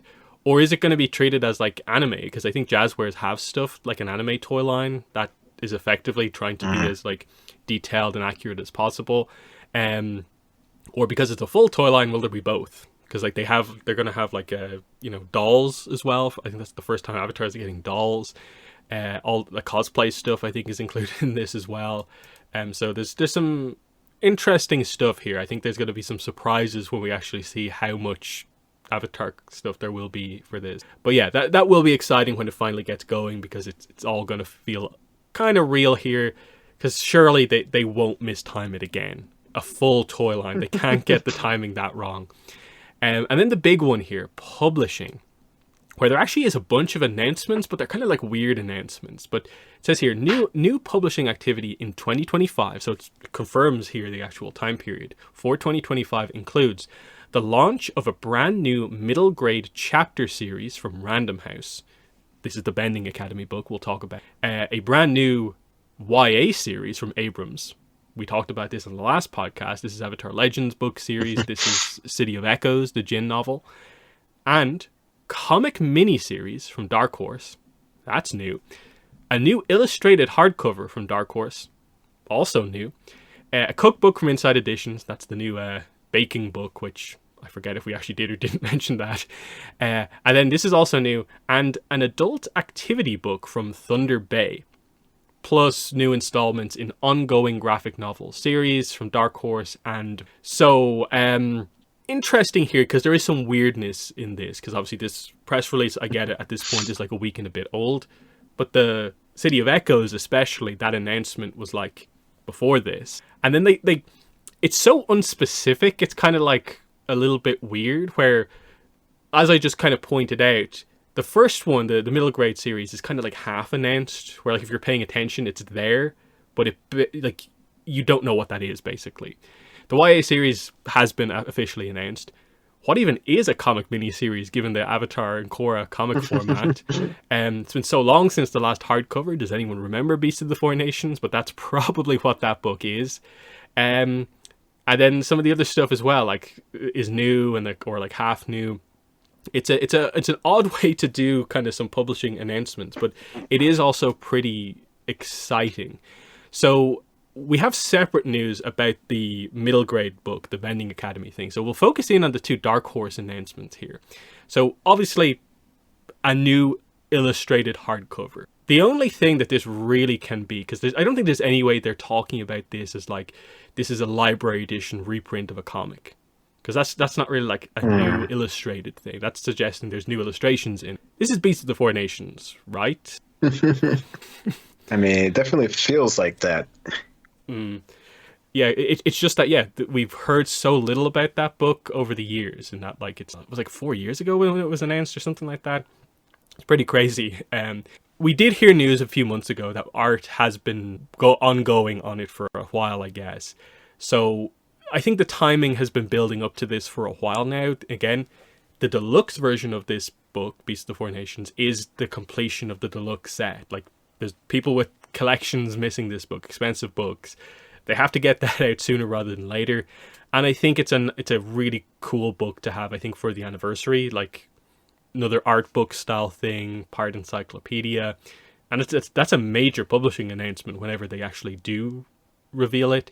So I think that's basically what it has to be overall, because I don't think anything else really fits that description. The other one, though, comic mini-series. We've never had something like this for comics, because we've had comic trilogies, which have never been referred to as mini-series. We're doing one-shot comics in trilogies at the moment. We've had short story collections. Sometimes they've been referred to as anthologies. I think that's what Patterns in Time is referred to as. And then like free comic book day books, which are just basically single issues. So a comic miniseries is completely new. my takeaway on this is the first time we're going to be doing single issues, I guess, because I'm not sure there even is a comic format that would fit something else. But what were your thoughts upon seeing this comic miniseries for Dark Horse? Yeah, I don't know. It's because the idea of a mini series could be really anything. It's just sort of how they're sort of producing it and collecting it. Because I mean, you could even just do like sort of a mini series that's only like sort of like digitally released as well. So I don't know how they're going to frame this, or even sort of like what it's about. Like, is this a mini series? I mean, it says for this year, so I'm guessing it's about something that we've already have experience from the two seasons or two series so far. So how much of it is that? Is it anything like additional? Like, is it going to fill in the gaps? I mean, I don't know. There's not much to really go on in terms of what it actually is, other than this mini, which means it's sort of like, less effort than a full sort of series, I guess, which could be good or bad depending on how they're releasing it. I don't know. The comics with Dark Horse and everything is always sort of like a hit or miss thing. Like, is this just another way that they can like put out comics that require less effort, which seems to be what they were doing with the one shots, or so that they don't sort of like conflict with any of the new sort of material that's coming out, or is this something that they can do that's fast to get out there? So maybe we in 2026 we could have this mini series about with the movies or with the new show or anything like that. I don't know. There's a lot that they could hopefully do with this that I'm intrigued about, but I'm not sure what's the real form of it yet. Yeah, because if you did just the general comic industry, what a miniseries is, it's basically like single issue comics released monthly between like, I guess, 2 to 8 at the highest probably issues, but probably more like 4 or 6 probably. That's a miniseries. So we've never had that before. Single issue Avatar comics that are just have to go to a comic book store. Otherwise, you're getting them digitally, or you're waiting for like a collected edition. And we're used to our main comics being graphic novels, so they're available in bookstores like straight away. So, like, does this even have that kind of bookstore release for like a single issue of this miniseries? We don't know what the format is. That would be new and interesting. Because like definitely the plan with the one shot comics was very much like, let's lower how notable the comics are. But I think they've realized they had to make them more notable as they went on. Like the Guitar and the Pirate Silver, Tossed by Fong's Metal Bending Academy was like, fine, but it needs to be better if this is all you have. And I think they have moved into more notable stories with some of the more recent ones, especially like the two that are upcoming this month. And I'm assuming this probably is a sense for like, this will be the return to whatever level of content the comics are allowed to do during Avatar Studios. This will be kind of representative of that. The assumption would be that it's maybe some sort of a like lead-in prequel series, maybe 2. I'm guessing the Aang movie would be the obvious thing, where like they maybe use this as a way to like time skip a little bit, but maybe not as far as the movies, just to bridge the gap a little bit. And you have a 4 or 6 issue series in the months leading up to January or whatever. Now, depending on what exactly the situation is there, they're going to have to announce that relatively quickly, because if it is single issues, again, because of the publishing industry, there's a pretty set thing here where, like, I think with single issues, it's like they're always solicited like 4 months before release, every single time. So if they're going to do like a 4-issue series, that's going to have to be announced in the next couple of months to finish maybe before January or whatever. But we just don't know. There is a lot of like, I have no idea what this could possibly be. I think I alluded to it maybe earlier on. Is this maybe a chibi series to go with that? Because there was that whole idea. Like let's not forget that book exists. The Aang's Unfreezing Day was meant to be part of a series, and it just disappeared. It took like years to come out, and then they never announced number 2. That would be really disappointing, I think, if that's what it is. If this is just like chibi stuff, like it's even less notable than one-shot comics. Whereas most people who I've seen, I think, react to this are going with the idea of like, no, this probably has to be single issue comics and just something a little bit more notable. Like, this is what the comics are now allowed to do properly. Avatar Studios, the sort of off period for the comics is maybe coming to an end because here's a completely new format, but we have to wait and see. The only other thing is webtoons are apparently at some point meant to be having original content. We've not heard anything about it, just that it might be on the cards. And obviously my guess is that Dark Horse probably would be the ones printing those in like physical copy webtoon stuff. But that would require like a multi-layer announcement of like Webtoons making an announcement, but that it's also a Dark Horse announcement. I don't even know how that works necessarily. So I don't know. There's ideas for this. It is exciting, at least for me as a comic reader. But I'm probably more excited right now just because that could be the best thing ever, or it could be nothing. The Beast of the Four Nations announcement is probably the big one because I just get the impression there's a lot of hype behind that book. People have been after that one for a very long time, and it finally releasing is going to be huge. But I suppose like where are you at with it? Just the idea of like we've always talked about it as just like this thing that may or may not happen. If it is actually going to happen this year, like how excited are you for a animal art book encyclopedia thing for Avatar? That's a good one. I mean, I don't know, at one point I think I would be a lot more excited for it, but I think, over the years, of course, my interest has sort of waned on that one. I think, out of any of those ones, the art books that they were redoing in that sort of, really sort of nice set, that would be the one that I would solo get just because it's something new and interesting and different. So from that perspective, it definitely stands out to me as something that I would, want to have because, I have all the other art books. So for me, I didn't feel the need to sort of collect the newer ones in their sort of new sort of format or anything like that. But, this one, I don't mind getting it as a solo one, but I'm still, not 100% sure on what it is or what it's going to entail or the sort of art it's going to have or, any of those sort of, details about it. So I think if they do, officially announce it and it is that art book, I think I could see it actually generating a good bit of news, just in general, not even from people who have sort of been, thinking about it all these years, because, I'm sure many people, sort of have forgotten about it, but I think it could actually be worth it, starting it up for, new people who are interested in just using it as something to get people into the universe as well, because that's always been sort of one of the unique things about Avatar is the animals and the creatures and how they, evolved in the world. And if it could have, more to it, anything with sort of like the spirits and stuff like that, at this point, if they're sort of adding stuff to it, I think that could be really cool. And if it happened to have anything, towards future, animals and stuff like that, I think that would make it even more worth it.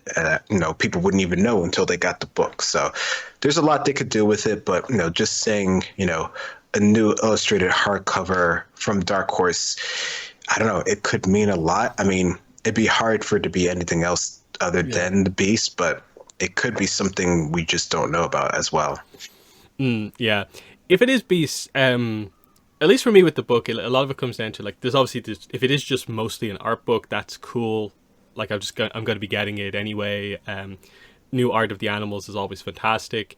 I think it's more so like how much of a quote unquote like encyclopedia it is. Like how much like flavor text is there about the animals. That okay, I guess it's going to be completely new art, but like how much info does it go into on the animals and spirits that are going to be featured in it? That's also like another aspect to it as well, that like when we get to that like line turtle page, what's it say? Because that's like a really interesting animal. And then similarly the one with like about the dragons, like if it only says some very basic stuff that everyone knows, that's one thing. But like if it's actually like a whole page, multiple paragraphs going really in depth on animals, that's another point.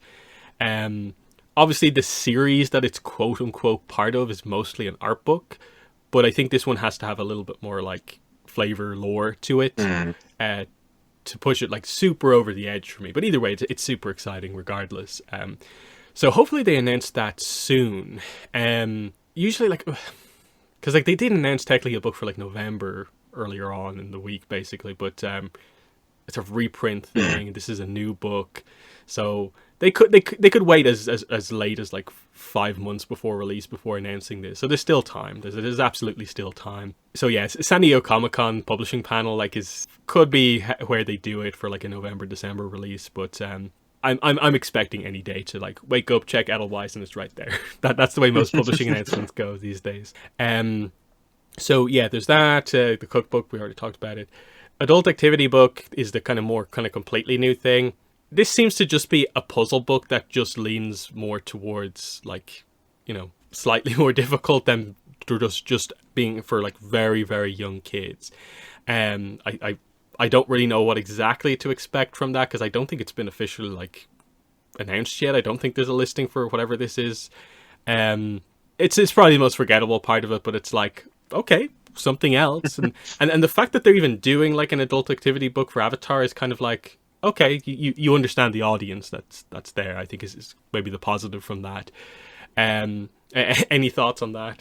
Yeah, no, that's exactly what I took from it. It's just they know that a lot of their audience is adults now, so they're at least attempting to make something specifically for them. But yeah, I don't know what it actually is. Like, is it just like a coloring book? Is it actually like puzzles? Is it like a combination of the two? Like, Thunder Bay does like a bunch of different stuff, so it could really be a lot of things what it actually is when it comes out. Yeah. Yeah, I really don't know what to make of this, because like, yeah, because looking on their website, like they have like the first one they're advertising, Yeah. Taylor Swift coloring and activity book. So it's like partial coloring book, but then there's some activities in it. Yeah. It's like, okay, it's something, but we'll see what they do with it. But yeah, that is the press release for the announcement. And again, this happened the day before the anniversary, so this all happened on the 20th. So everyone was on the actual 21st waiting for like, is there going to be something? There was a piece of news, but like. And actually, we were kind of expecting it, but I think most people maybe were expecting something different. But yeah, we did get Magic the Gathering Avatar announced.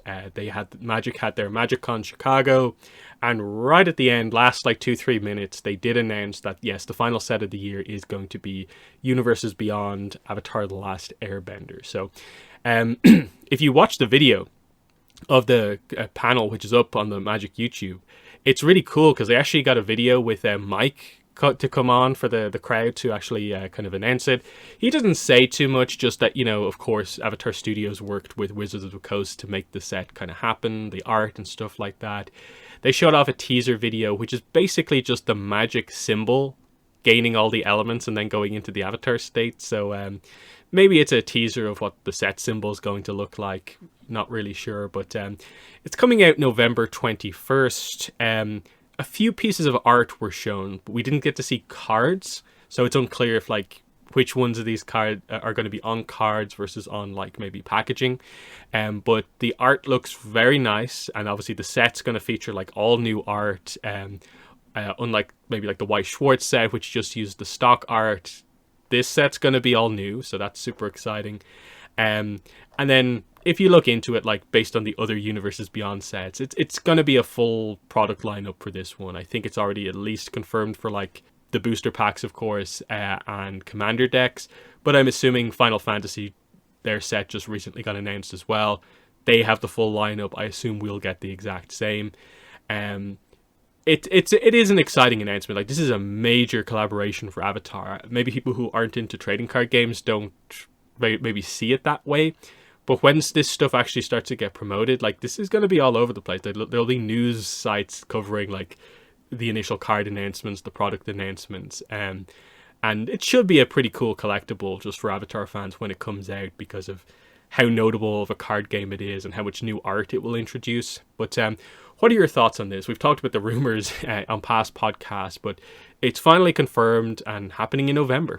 Yeah, no, I think it definitely feels like it's, for people who are into it, it's very sort of exciting. And I think, like you said, it will generate a lot of new content that we haven't seen before. And the fact that they're sort of working directly with Avatar Studios is always nice to see, that sort of collaboration, understanding that Avatar Studios is really sort of, spearheading these sort of things and these sort of endeavors, which is sort of, what we had always sort of like hoped for Avatar Studios. So I like it from that perspective. I definitely can see how, if you're not really sort of into it or you don't really follow it, it could seem, a bit sort of on the wayside. But I think that sort of, that sort of falls that way for any of the sort of card games or any of the sort of like board games or any of the sort of like additional media. Even the books can fall under that sort of category of, if you're not really sort of into the sort of auxiliary sort of media, it just sort of passes you by. But for everyone who's sort of into it and just general collectors of Avatar, I think it's definitely will be seen as something that's sort of worth getting. I hear a lot of different people talking about it from different sort of views, and people who are really into Wizard and sort of stuff like that. So I don't know, I think it's definitely cool to see it from a brand sort of marketing sort of thing. Just the fact that it's a big sort of corporation company game that is actually invested in the Avatar fandom, so they see the value at least in that. Yeah, and it's also another thing of just like obviously kids play Magic, of course, but like it's typically a card game that like you don't associate it as being necessarily like very young kids type thing. So Avatar getting a Magic set is another thing in that direction of like, they're aware of the kind of wider audience, that they're going in there with that idea that it's not just about appealing to kids, that, all the stuff that's here, the fact that there's, going to be all these fancy art treatments. There's going to be the standard cards, but then there will be like full art cards that are going to look crazy.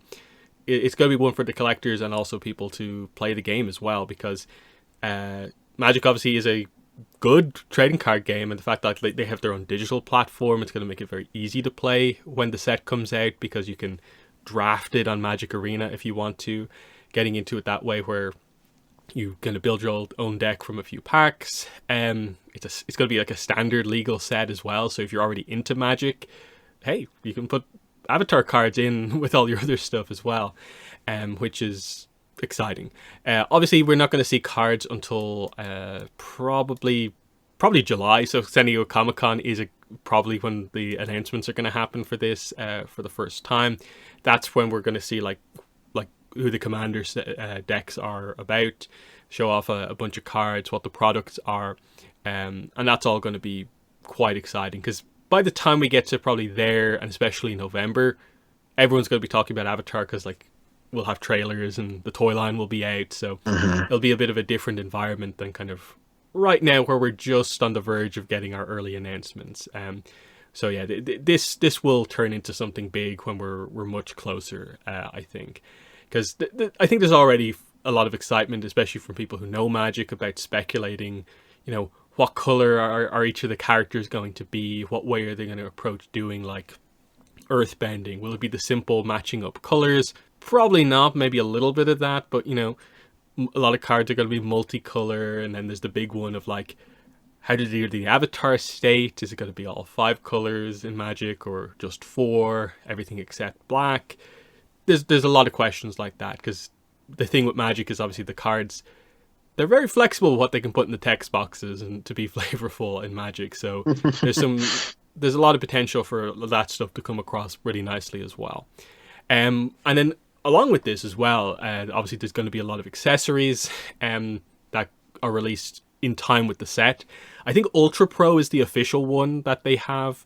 So when the set comes out in November, Ultra Pro will have stuff. But what actually happened to kind of coincide with this was that Ultimate Guard announced Avatar collectible deck boxes as part of their Squareos line, which is fun deck boxes where it's their, I think it's their Boulder model deck box, where it is kind of just a plastic cube that opens. But the character, it's not just a picture of the characters on a deck box, like the character is the deck box here. So they're very unusual looking, but they're very unique. And it's a fun kind of set of them here. There's 9 characters, and then there's a big kind of Appa collector case overall. So the idea is like you can store cards in here, store your deck in here. They're big enough to include like a full sleeved commander deck if you want to.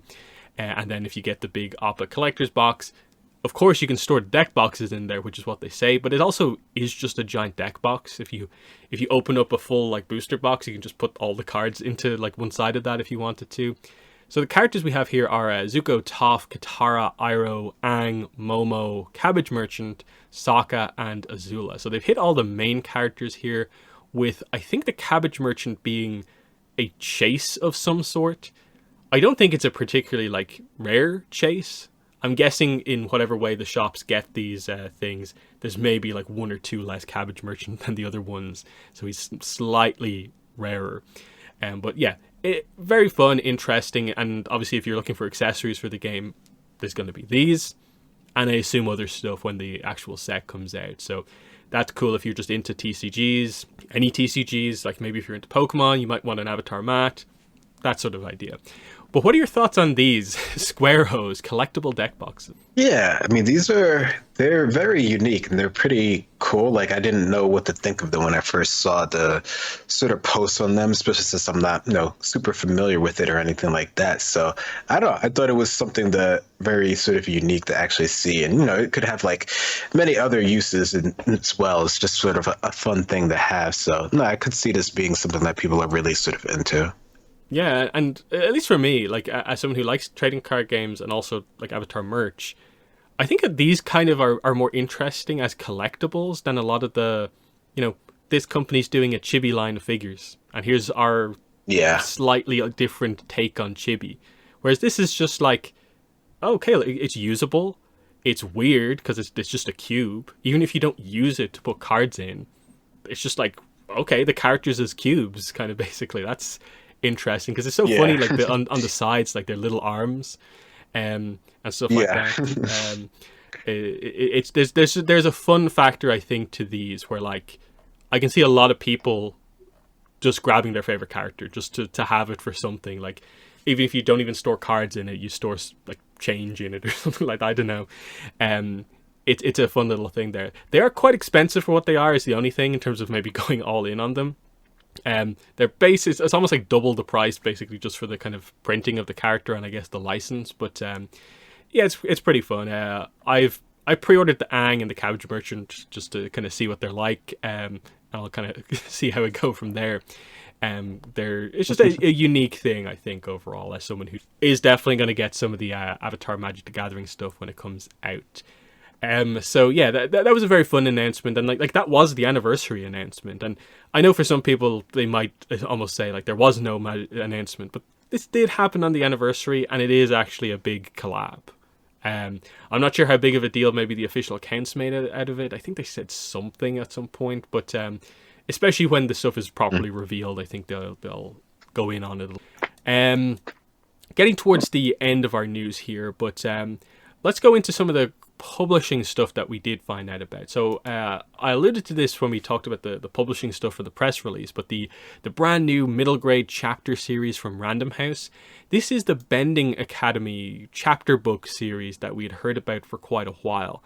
Bit of a history to it at this point, where like the listing went up, then the date changed, then it went down, then it went back up, and it has a new description. Now we finally have, I suppose, the proper titling. Kind of the only thing we're missing is the cover. We still don't have the cover yet. But what this is, I guess, finalized as a title, what it's called is this first one. It's called Light It Up, and then it says in brackets, Avatar Legends, Bending Academy, Fire Number 1. So it's obviously part of a series. There's going to be multiple of these. I guess this specific wording suggests that this Fire Bending Academy will have multiple books, and then we'll maybe switch over to Earth, because Earth was what the description said it was going to be about first of all, and then it switched over to Fire, as we'll get into here with the description. So I'll read this out. So 4 young firebenders enter their island's regional firebending tournament in the first book of this new original chapter book series taking place in the world of Avatar The Last Airbender. Adaki dreams of being a powerful firebender, but at 11 years old, he feels like he's not where he should be. So when the chance to train with his school's best firebending master arises, Adaki jumps at the opportunity, even though it means he and his friends will have to compete in a tournament full of older kids with more experience and more attitude. When training does not go as planned, what do cooking and math have to do with being a firebender? Adaki begins to wonder, Can he and his friends overcome their inexperience and defeat the older competitors? His funny, action-packed story is the first in a new illustrated chapter book series set in the world of Avatar Legends, perfect for young readers who love stories about friendship. And again, it's out September 2nd. It's 144 pages, so it is a full-on kids novel. Like that's important to note as well. And there will be multiple. I guess there will be a follow-up to this as well.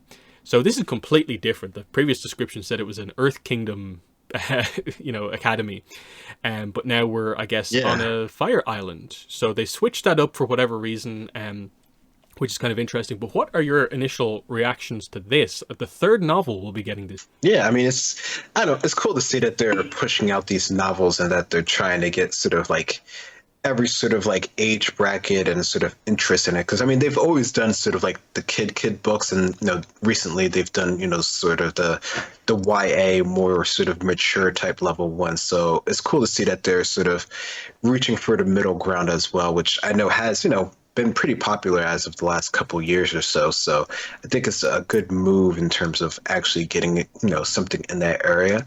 But yeah, I mean, it sounds interesting. It sounds like a nice sort of like side story of what could happen in sort of like a normal Bender's sort of life, right? Which is something that we don't typically see, right? We normally only get the stories about sort of the big events and things like that. So it'll be interesting to see how there's more sort of like as down to earth as you can be in the Avatar world type of story. Yeah, and I do think the story just actually sounds kind of interesting, because it doesn't. It's not immediately clear what era it's set in. Because if it's ATLA, as in like during ATLA, that creates a bit of an interesting dynamic in terms of like, is it just a relaxed story on a fire island while the war is ongoing? Is it post-war, like Aang era after war, like with the changing Fire Nation? Is it during the Korra era where things might be a little bit more relaxed? That's going to be interesting for more of a kind of background kind of aspect, because it just says Fire Island Regional Firebending Tournament, and it's like, during the war, did they just have this ongoing? That's a bit interesting. But yeah, and then, okay, like 11-year-old, I guess all the characters are going to be 11 years old, going up against older teenagers in the tournament. It's a tournament arc, so that's always a pretty good style of story. There's going to be a potentially old master. Maybe they might do something different here. Maybe it's just like a 25-year-old master. We don't really know. That could be somewhat interesting.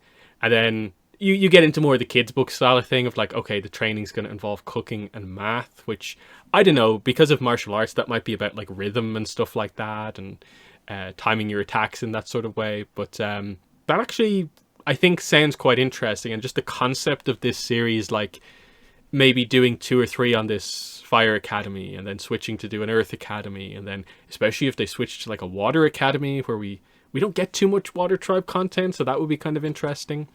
Or if they go into the past and cover like Airbenders training, there's a lot of potential with this, especially if we can properly switch between eras. Especially the stuff from the novels, like if we could go into some of those eras, especially, it would be quite interesting. But do you have any thoughts on that?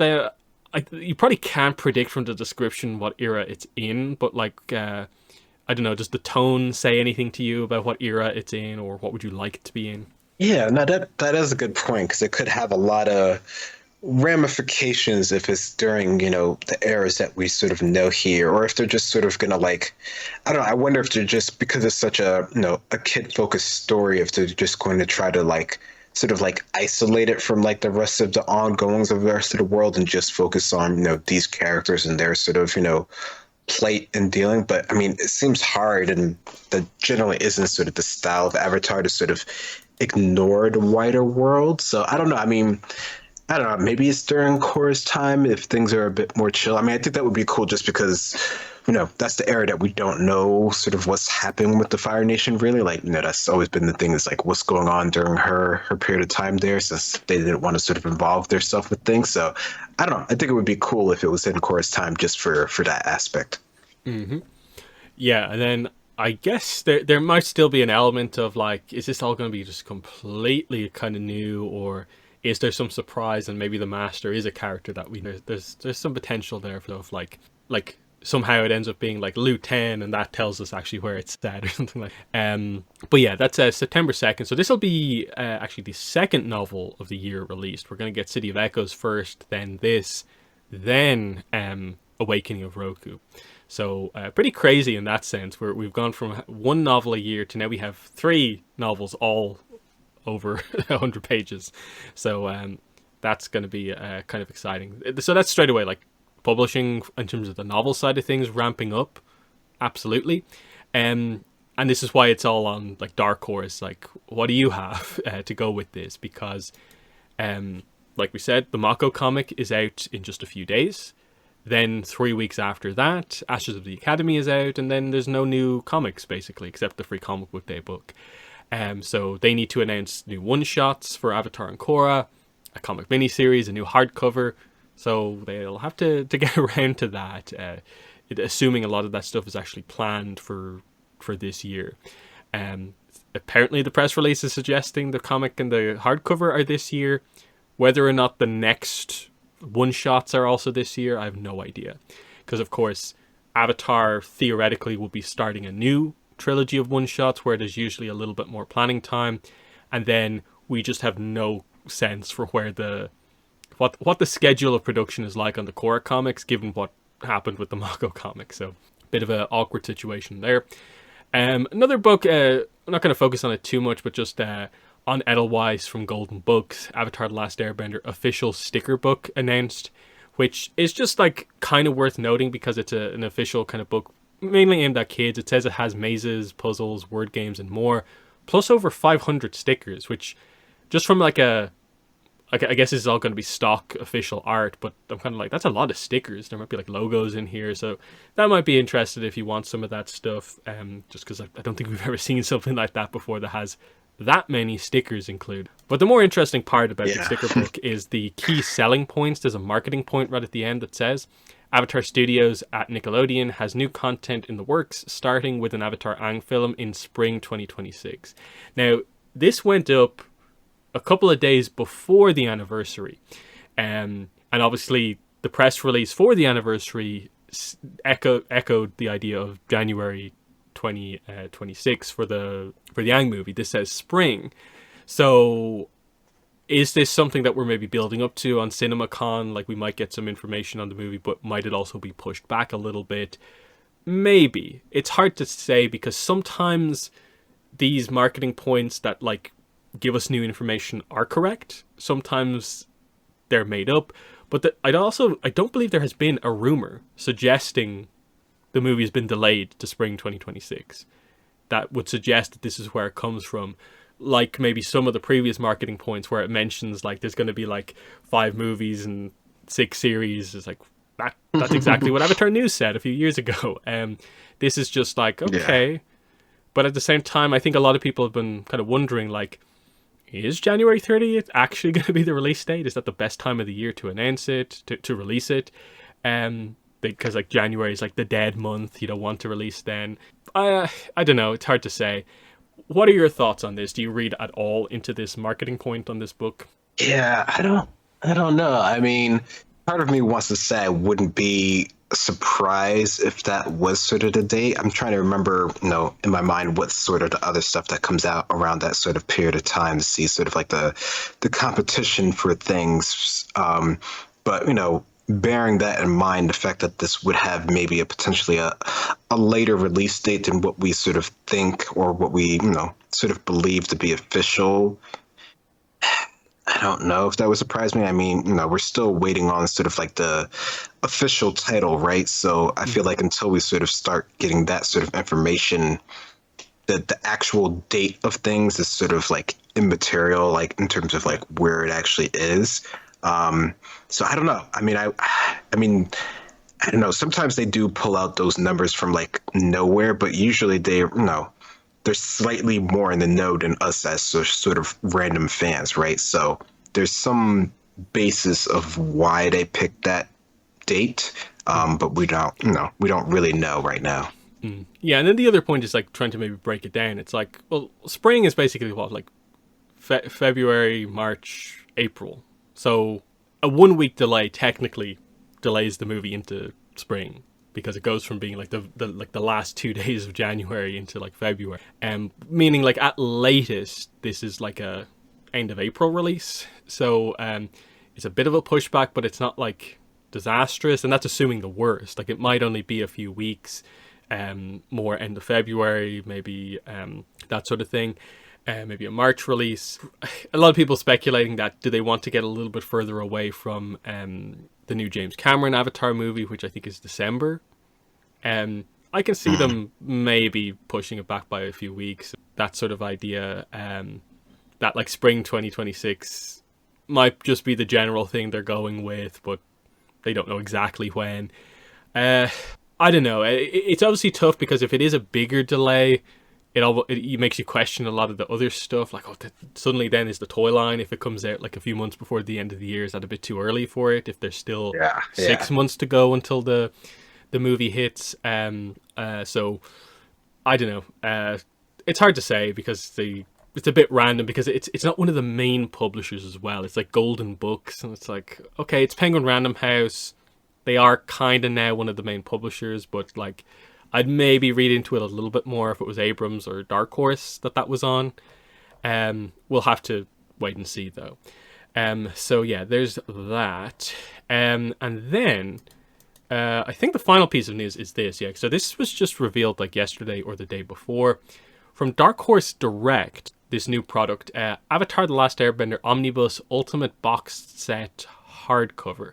So it's Dark Horse Direct, meaning it is a kind of direct purchase, kind of more exclusive product. The description says it's exclusive to 500 pieces, I guess, the edition size. What this is basically it's the product that's actually coming out in like 2 weeks, which is the normal omnibus boxed set, which is just the standard 5 omnibus editions that we already have in a box. This is just a bigger, fancier version of that, where it's still only 5 of the 6 Avatar comic trilogy. So it's The Promise, The Search, The Rift, Smoke and Shadow, North and South, in a big box.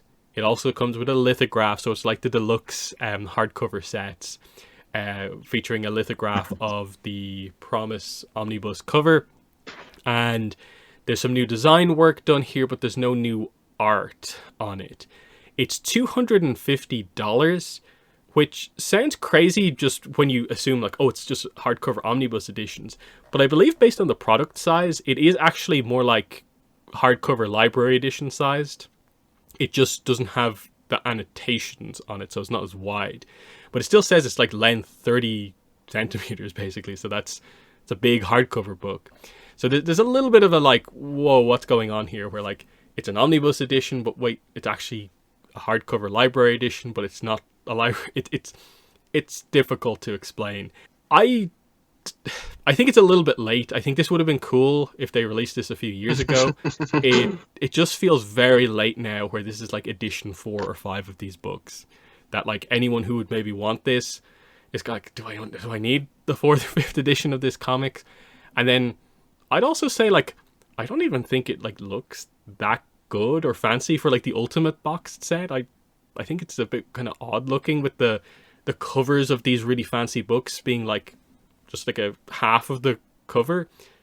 And then I think especially because it's just cropped images, or in some cases it's cropped cover images, and then in 1 or 2 of the cases it's just a cropped image from inside the book. I think that there's a bit of a weird kind of aspect to it there, where I think you needed at least a new piece of art for this to be like the cover image for it. Otherwise, I don't think it really fits as ultimate for me. Where I do feel I'm kind of in the potential buying audience for something like this, but this just doesn't really do anything for me. What are your thoughts on the ultimate boxed set? Yeah, I don't know. I mean, like, I like the idea of it, and the overall style of it. I don't hate it or anything like that. I think it would have been cool, like you're saying, if they did have like a focus, dedicated art just for the cover that actually fits that sort of like slim, feel that they're sort of going for. Because it looks kind of cool when they pull it out and they're sort of showing it off. So like I see the reasoning behind it. But in terms of like another version of this and it being sort of the ultimate one and it being sort of the direct thing, like, I don't know. I mean, I'm sure it'll probably get, a good bit of like people to order it or whatever. But I don't know. I can't see a lot of people going for this, especially like you're saying, it has been sort of quite a while at this point, and comics are already kind of like a niche thing, which is the whole point of Dark Horse Direct. It is for the more sort of like niche products and stuff like that, like the other Avatar stuff that they've done before. But this feels like it's even more so. I don't know, maybe we've just seen so many omnibuses that we're just sort of like impervious to them at this point. Yeah, it's interesting because like I don't remember ever seeing like books with this type of spine before. Maybe I just haven't looked close enough. But the idea of like this exposed spine thing, I thought the image was a mistake for a second. But then I'm like, oh no, this is a selling point, I guess. I guess it makes the books easier to read because some of the library editions definitely feel like you're breaking the book when you open it up. But yeah, I think the big thing that I've seen when I like covered this in a video and online is there's definitely the massive question of like, what's wrong with Imbalance? Like, why is Imbalance not included here? I get it. There is a creative team change. Like that's the only thing that like explains it, because that's the only real difference. It's the only thing that makes that book in any way not part of this set, is just that the creative team changes. But it's weird because I think the bigger change is after Imbalance, the complete format of the comics changes. That like if they do sometime down the road collect the like Faith Aaron Hicks Peter Wortman collection, and it's Imbalance and then like 12 one-shot comic, it's going to be a bit weird that like the first one is like a proper trilogy and the other ones are just one-shots, whereas you actually, if you just did 6 books here including Imbalance, that's the entire like initial post-series comic run, and then you can just collect one-shots after. I don't know if there's some licensing restriction type thing on that, where because 5 of the books are by one creative team and then like the last one would be by another group, that like there's some weird thing with like how you put down the people involved in it. I don't really understand. But at the same time, they do this on the other version of this as well, the standard one that's coming out in a few weeks. Imbalance also isn't included, but Imbalance is part of the spine image with the other ones on those editions. So like it's not completely like separated, where like it just got an omnibus, but it's something different with the spine. I don't know. What's your thoughts on that? Why is Imbalance not included here? Is it just that the team changes, or can you see any other? Yeah, I don't know. I was trying to figure that out, and I mean the team change could be a reason if it doesn't feel like it's sort of like flows in terms of like the look of things. But I think in terms of like keeping all of them sort of together as like these are the post comics, I would see why wouldn't you want to keep it together, unless there is, like you're saying, there's some other reason behind it. I don't know. Maybe this was just like the limit to keep it sort of like not extra expensive or something like that, but I don't know. Yeah, because at least to me, from a collector's point of view, I would immediately be like, Imbalance is missing. Are they ever going to do Imbalance in this format as like a separate purchase? But then the box doesn't have space for it. So like, how does that work? It's just forever separate. And that's another like thing that, even if I like the overall design of this, that's a thing that would keep me from buying this, is just that, another book that's very clearly just the follow-up after this is not included for kind of some reason. It's kind of confusing to me. And I don't think it's anything specific about Imbalance, where like they're moving away from that. They don't want to talk about Imbalance, because they've reprinted it in like relatively recent years. But I don't know what to make of it really, because I wouldn't even be confident that by the time they get around to like Faith Aaron Hicks and Peter Wortman having that many books, that they even do this again. So I don't know. It's a weird one. I'm sure there's an audience for this that will buy it. Will it sell out? We'll have to wait and see. But it's probably the right time, maybe with Avatar in the spotlight, to put out something like this. It's just odd. So yeah, that's I think basically all of the news here. So like, yeah, the stuff's finally starting to happen. Still no visuals, unfortunately, but we're getting there. Like we said, we've got some comics coming out over the next couple of weeks, and then that will lead us directly into CinemaCon, which should have some initial news, hopefully, and then we're in the build up to San Diego Comic-Con, which should be pretty big this year. And then by the time we're there, we should be just about in the marketing cycle for like Avatar Studios for the movie, and we'll go from strength to strength. So it does feel like there's a bit of a pathway to all this kind of content coming together, because all of a sudden in a handful of weeks we've gone from 1 novel to 3, and if we get more comics, like, it's going to be pretty packed over the next couple of months. So I suppose we'll wrap it up with that. Is like, after all these announcements, like, where are you at for like the rest of this year, the build up to Avatar Studio? Yeah, I mean, I think this feels like a proper potential start to a ramp up of things, because we're getting a lot of announcements. We got a new series on the horizon that's been officially announced. We're still waiting on some key visuals to sort of make it feel sort of like distinguished and sort of to understand things in a better sort of light, at least officially at least. So no, this definitely feels like this is how things would get started in terms of like getting stuff moving in terms of the new series, the movie, and stuff like that. I think there's still a bit there to be, sort of waiting on in terms of like feeling like, is this really the true thing? But I think, the fact that we actually have, some dates for things, is at least a lot more positive than we have been in like a lot of recent years. Mm-hmm. So yeah, pretty positive. Stuff finally beginning to happen. The next podcast will hopefully, assuming we're able to organize it, be maybe next week for the Mako comic, Mystery of Pension Island. We'll do a review, hopefully. And then obviously after that, we're only a few weeks away from Ashes of the Academy, which is another exciting Avatar comic. So probably the next 2 podcasts will be those 2 comic reviews. So they'll be most of what we're covering, plus any other news that happens. And then, like I said, the week after that basically is CinemaCon. So stuff's happening. That's been it though for the Avatar Online podcast, episode 286. It's been myself and Greg. Thanks for listening, and bye. Bye-bye.